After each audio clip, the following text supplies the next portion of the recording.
I guarantee if you watch the whole of this video, you will earn more money.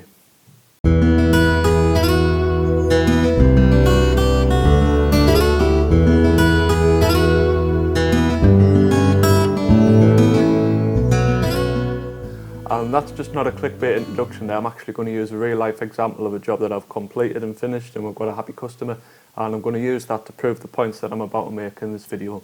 What this video isn't is a video whereby I'm going to teach you how to price a job. Now, I've done those before and I'll link them below so you can check them out as well. So this is going to be the theory of just tweaking a few little bits on how you price jobs, not how you get to the price.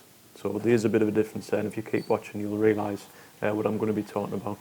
So historically, gardeners were cheap. They were known to be cheap and cheerful. They'll come in and do the job. You'll never get rich being a gardener. That's still the case. You probably won't get rich being a gardener, but you can earn good money. Now, it's not that long ago where you sort of say like £7 or £8 an hour for a gardener is reasonable. So I had a customer who I was talking to. She's a regular, and she was telling us when she lived down south. She had a gardener, an older gentleman who was apparently really good. He knew his stuff, and he charged, I think it was £17 or £18 for 2 hours. And she was sort of questioning my price a little bit. That's the point. We ended it on good terms. She was absolutely fine and not a problem. But I said to her, well, because I only do that garden for an hour, full garden maintenance package, but I only charged £20. That was the first job I ever got, and it was a little bit cheap, if anything, ironically. Now, that's when she told us, she says, this guy used to come out for 2 hours and only charged £17. And I said, I can't work for £8.50 an hour. I might as well go and work in a shop where it's less hassle. He works just there, you don't have to do it all yourself, you don't have to maintain or buy any tools. And I said, I'm fully insured, blah, blah, blah. Absolutely fine. She was fine with that, accepted it, and we moved on, and she's a good customer. Historically, people just don't want to seem to pay what they really should be paying for gardeners. Now, I'm not saying they should be at the same price as your plumbers, electricians, other trades where people can't do the work. So not everyone can rewire a house, not everyone can fix a tap, but most people can cut a lawn, most people can weed. So that's the bit of a difference there, and I think that's where the problem lies.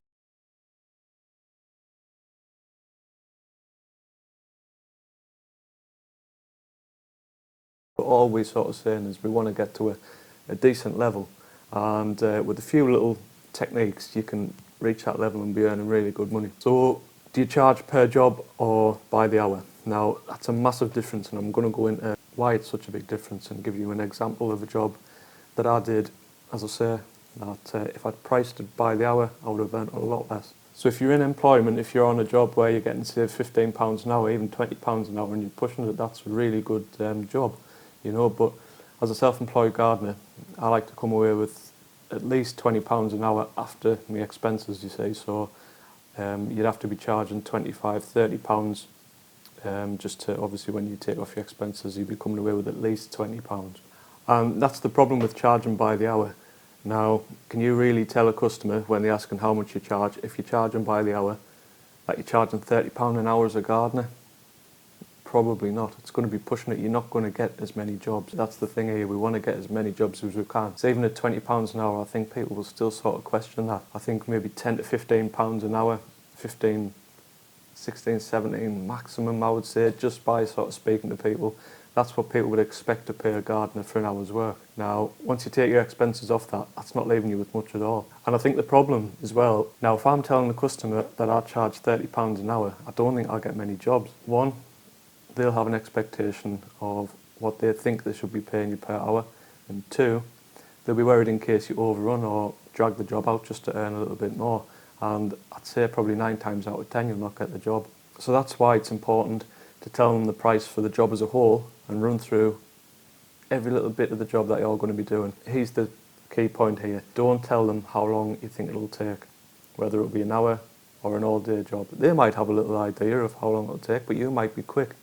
You're going to have the right gear and tools and things, and you're going to hopefully get the job done quicker than maybe what they're expecting. So really that's one of the key points in this video, is don't tell them how long the job's going to take. So before I get onto the example here, and I'll show you some pictures and things of before and after, if we just take a regular garden maintenance job that I do, average garden, average time, it takes about an hour. So you go to a customer, it's a small average size garden, it's going to take about an hour, and for a full maintenance package, I generally charge 25 to £30. So let's just say it was £30. Let's just say it needed a little bit more doing. Still going to take an hour. Don't tell the customer how long it's going to take. That's a key point. That's one of the biggest points in this video. You'll have your time in your head. So if you tell the customer, I'll do your garden, I'll do everything, you don't have to worry about it, it's going to be £30. And all of my, I'll say 99% of my customers have been, yeah, great, fantastic, when can you start? But if you tell the customer, I charge £30 an hour, I don't think they'll be as welcoming and as content and happy with you doing the work. So this garden, I've featured it on one of my videos before. Now it is a back garden and a front garden. She's got kids, it was overgrown, she wanted them to be able to play outside. So it's the grass in the back, the full hedge, and just generally tidying it up basically.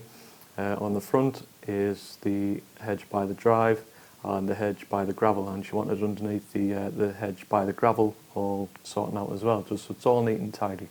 I quoted £100 for this. I've got a video on this as well. I'll go through my processes and the questions I asked myself to get to that price, so again that's linked below. But it was a £100 job.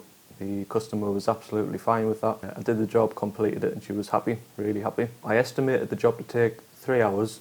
It took 3.5, so I was in the right ballpark. Half an hour is fine. Added on for a 3-hour job, no problem. Say with the example I was using before, say you charge £20 an hour. So say when I was quoting for the job, I say to the customer, I can do it, I'm going to charge £20 an hour.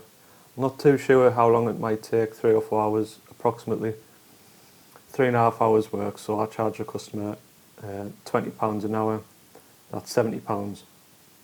That's £30 less than I got. So you might say, yeah, £20 an hour, great price.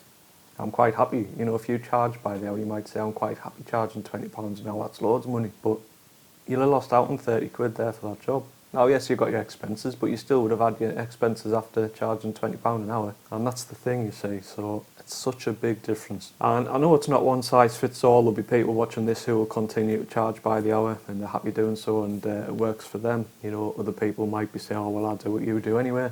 And I guess this video is just sort of reaffirming that your processes are, you know, working for you, and you're happy with that. So the people watching this who do charge by the hour, I'll just say on the next few jobs, just play around with your pricing strategy a little bit. So rather than telling people your hourly rate, just give a figure as a whole. You know, just you sort of tell them, this is the price, you know, I'll not charge extra if I go over a certain amount of time, it'll be finished when it's finished. Obviously if the customer's wanting a sort of bit of a time frame, if she needs to be in, etc., that's different. So you do have to sort of give a rough time. I'm talking about times where you've got access to the garden and the customer doesn't have to be there. She might be transferring you the money or leaving you the money, that kind of thing. So I'll wrap that video up there. Check out the ones below, and thanks for watching.